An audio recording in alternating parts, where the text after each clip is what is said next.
Leaders of the BRICS alliance of 5 nations have invited another 6 countries to join. They are Argentina, Egypt, Ethiopia, Iran, Saudi Arabia and the United Arab Emirates.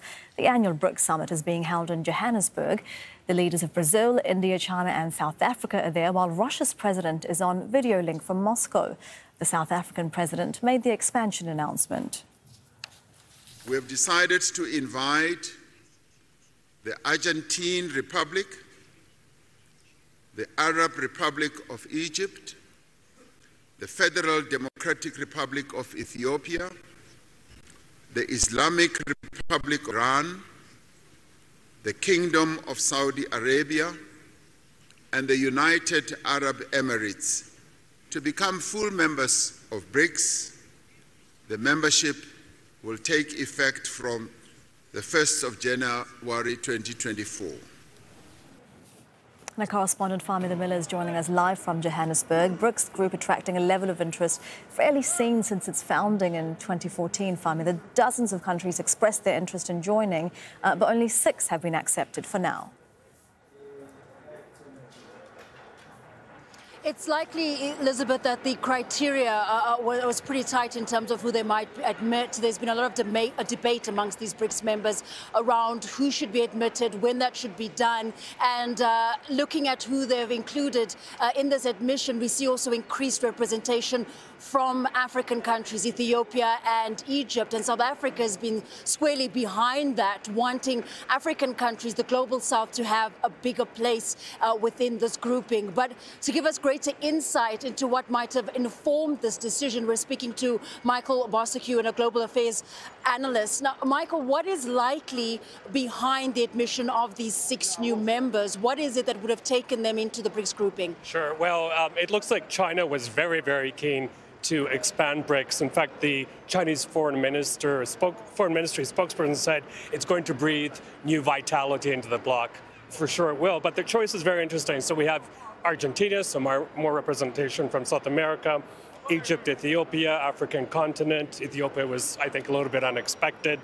Iran, I have a suspicion there might have been some Russian maneuvering behind that. They're close allies. And then Saudi Arabia and UAE, that signals to me more cash infusion into the development bank. Missing there was Indonesia and Mexico. We were expecting them to come in as well.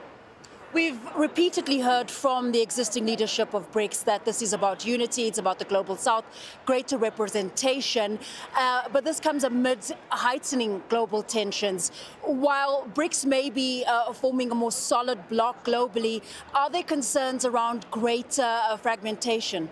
Oh, absolutely. A couple of quick things. One is we're seeing the deterioration of these multilateral fora, G7, G20, APEC even, watered down communiques or none whatsoever.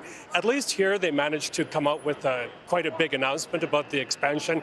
But when you see countries like Iran coming in, and also you listen to the rhetoric coming out of the conference, for example, from people like Mr. Lula of Brazil, a lot of talk here about not using the US dollar anymore, leveling the playing field for African countries. You see quite the fragmentation. I think, just quickly, I think it's got to the point where good luck to America trying to win back the loyalty of some of these African countries. I think a lot of them are shifting more towards this direction. Just very quickly, do these countries have enough in common for BRICS to be effective? I don't think so. When you look at China, India, especially Russia, now Iran, Brazil, Lula from Brazil, again, he's very contrarian in saying what he wants to see. Very, very strong on climate. Good luck convincing the Russians and the Chinese and, in fact, India to adhere to those high climate standards. Michael, thanks very much for your time there. Speaking to Michael Bosecue, a global affairs analyst. We do know that it's taken months of discussion to get to this point, but ultimately the existing members of BRICS want to forge ahead with this multipolar world. They say a more equitable world and essentially realigning geopolitics. Fahmida, thank you for that. That is Fahmida live in Johannesburg.